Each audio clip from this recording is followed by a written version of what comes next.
محترم ناظرین و سامعین، ہم اپنے گزشتہ پروگراموں میں آپ کی طرف سے آنے والے سوالات کا جواب عرض کرنے سے پہلے کوئی نہ کوئی ایسا اہم اور فقہی مسئلہ بیان کرتے رہے ہیں کہ جس سے عام لوگوں کو واسطہ پڑتا رہتا ہے۔ آج میں نے سوچا کہ کوئی ایسی حدیث رسول خدا صلی اللہ علیہ وسلم کی آپ کی خدمت میں عرض کروں کہ جس کا تعلق ہمارے مرحومین سے ہے، ہمارے مرحومین والدین ہو یا دوسرے عزیز اور احباب جو کہ تقریباً اس دنیا سے ان کے ہاتھ کٹے ہوئے ہیں، وہ مکمل بے بس ہیں، کچھ بھی نہیں کر سکتے۔ روایت کے مطابق جب اولاد آدم اس دنیا سے رخصت ہوتا ہے تو اس کے وہ اعمال کا سلسلہ بند ہو جاتا ہے۔ ظاہر ہے انسان اپنی زندگی میں نماز پڑھتا ہے، روزہ رکھتا ہے، حج کرتا ہے اور کارہائے خیر کرتا ہے، لیکن جب انسان اس دنیا سے اٹھ جاتا ہے تو اس کے اعمال کا سلسلہ رک جاتا ہے، بند ہو جاتا ہے، ماں سوائے تین چیزوں کے۔ ایک، صدقہ جاریہ، کوئی ایسا کام کر جائے کہ جس سے اس کے مرنے کے بعد لوگ اس سے استفادہ کریں، البتہ جائز استفادہ، دینی یا دنیاوی۔ کوئی دینی کام کر جائے، مدرسہ بنا جائے، مسجد بنا جائے، امام بارگاہ تعمیر کر کے جائے، کوئی ہسپتال بنا کے جائے، کوئی بورنگ کر کے جائے، کنواں کھدوا کے جائے، کوئی پھلدار درخت لگائے، اس کو وقف کرے عام لوگوں کے استفادے کے لیے۔ اور دوسرا، ولد صالح یدعو لہ، اپنے بعد کوئی ولد صالح چھوڑ جائے جو والدین کے حق میں دعا کرے۔ اور تیسرا، علم ينتفع به، کوئی علمی آثار چھوڑ جائے، جیسے ہمارے علماء کرام چھوڑ گئے ہیں، مرحوم مجلسی نے آثار چھوڑے ہیں، شیخ مفید نے، شیخ صدو نے، قاضی نور اللہ شستری نے، علامہ ہلی نے، اچھا جی، اسی طرح علامہ امینی نے۔ یہ علمی آثار جن سے دنیا استفادہ کرتی ہے، اس کا ثواب بھی مسلسل اس کو پہنچتا رہتا ہے۔ تو میں آج ایک حدیث آپ کی خدمت میں لایا ہوں اور وہ آپ کو سناتا ہوں۔ میں سمجھتا ہوں کہ جو بھی اس حدیث پر عمل کرے گا، جہاں اس کے مرحومین کو فائدہ ہوگا وہاں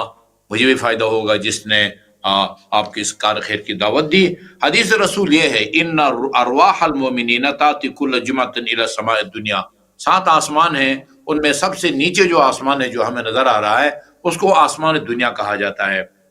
مومنین کی جو روحیں ہیں، ہمارے مرحوم مومنین کی جو روحیں ہیں، وہ ہر جمعہ کو اسی آسمان دنیا کے اوپر آتی ہیں، بحضار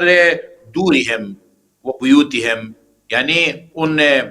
مرحومین کے جو گھر تھے جہاں وہ ایک عرصہ ایک زندگی گزار کے چلے گئے تھے، اس کے بالکل سامنے آسمان دنیا پر روحیں آتی ہیں۔ اور ینادی کل واحد منہم بصوت حزین باکین، اور بڑی دردناک اور غم انگیز آواز میں، یعنی روتے ہوئے یہ کہتے ہیں، یا اہلی، کبھی وہ پورے اہل خانہ سے مخاطب ہوتے ہیں، ویا ولدی، اپنے پوری اولاد سے کبھی وہ مخاطب ہوتی ہے روحیں، کبھی ویا ابی ویا امی و اقربائی، کبھی باپ سے مخاطب ہوتی ہے، کبھی ماں سے مخاطب ہوتی ہے، کبھی قریبی رشتہ داروں سے مخاطب ہوتی ہے۔ اور اعطفوا علینا یرحمکم اللہ بالذی کان فی ایدینا، یعنی اس مال کے ذریعے ہمارے اوپر مہربانی کرو جو کل ہمارے ہاتھ میں تھا، بڑی مشکلوں سے محنتوں سے ہم نے کمایا تھا، اور وہ آج ہمارے پاس ہے، تمہارے پاس ہے، بلکہ والویل والحسنات والحساب علینا، اس مال کے نتیجے میں جو بربادیاں ہیں یا حساب کتاب وہ آج ہم دے رہے ہیں، والمنفعت لغیرنا، لیکن جو مال ہم نے کمایا تھا اس سے استفادہ کوئی اور کر رہا ہے، ظاہر ہے پسماندگان کر رہے ہیں، وارثین کر رہے ہیں۔ ینادی کل واحد من اقربائہ، وہ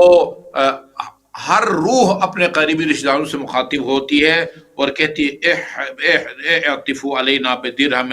او رغیف او بکسوۃ، ایک درہم یا ایک روٹی یا ایک لباس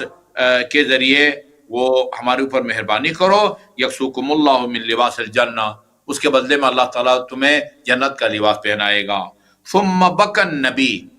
یہ یہاں تک سنانے کے بعد حدیث رسول خدا نے گریہ فرمایا۔ راوی کہتا ہے وہ بکینا معہو، اور ظاہر ہے جب رسول خدا کو روتے ہوئے ہم نے دیکھا، ہم نے بھی ساتھ رونا شروع کر دیا۔ فلم یستطع النبی ان یتکلم من کثرت بکائہ، اتنا شدید گریہ طاری ہوا ان حضرت پر کہ آپ اپنی گفتگو کو جاری نہیں کر سکے، آپ کو اپنا کلام روکنا پڑ گیا۔ ثم قال، اس کے بعد آپ نے فرمایا، اولئک اخوانکم فی الدین، یہ جن کی روحیں تم سے مخاطب ہے، یہ تمہارے جو ہے نا دینی بھائی ہیں۔ فصاروا ترابا رمیما بعد السرور والنعیم، بڑی ناز و نعمتوں میں اور خوشیوں میں زندگی گزارنے کے بعد اب وہ مٹی میں تبدیل ہو گئے ہیں۔ فینادون بالویل والصبور، اور اپنی وہ ہلاکتوں کی یہ فریاد کر رہے ہیں۔ یقولون یا ویلنا لو انفقنا ما کان فی ایدینا فی طاعت اللہ ورضائہ ما کننا نحتاج الیکم، اور یہ فریاد کر کے کہہ رہی ہیں کہ کاش جو کچھ ہم نے کمایا تھا وہ اس کو ہم خود اپنی زندگی میں راہ خدا میں خرچ کرتے، اور آج تم لوگوں کے ہم محتاج نہ ہوتے۔ فیرجعون بحسرۃ و ندامہ، بڑی حسرت و ندامت کے ساتھ یہ روحیں واپس چلی جاتی ہیں۔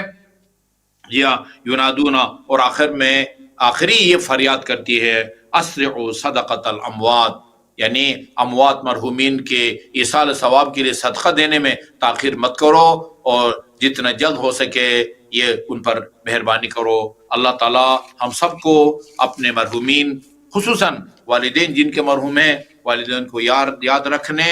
اور ان کے حق میں دعا کرنے کی توفیق عطا فرمائے۔ اور جلدی جلدی ایک نماز کا طریقہ بھی آپ کو بتاؤں، بہت اس کا فائدہ ہے۔ وہ منگل بدھ کا دن گزار کے جمعرات کی رات کو نماز مغرب اور عشاء کے درمیان 2 رکعت نماز ہے۔ پہلی رکعت میں سورہ فاتحہ کے بعد وہ 5 مرتبہ قل هو اللہ، 5 مرتبہ قل یا ایھا الکافرون، 5 مرتبہ قل اعوذ برب الفلق، 5 مرتبہ قل اعوذ برب الناس، اور 5 مرتبہ آیت الکرسی۔ اسی طرح دوسری رکعت میں نماز سے فارغ ہونے کے بعد السلام علیکم ورحمۃ اللہ وبرکاتہ کے بعد 15 دفعہ استغفر اللہ۔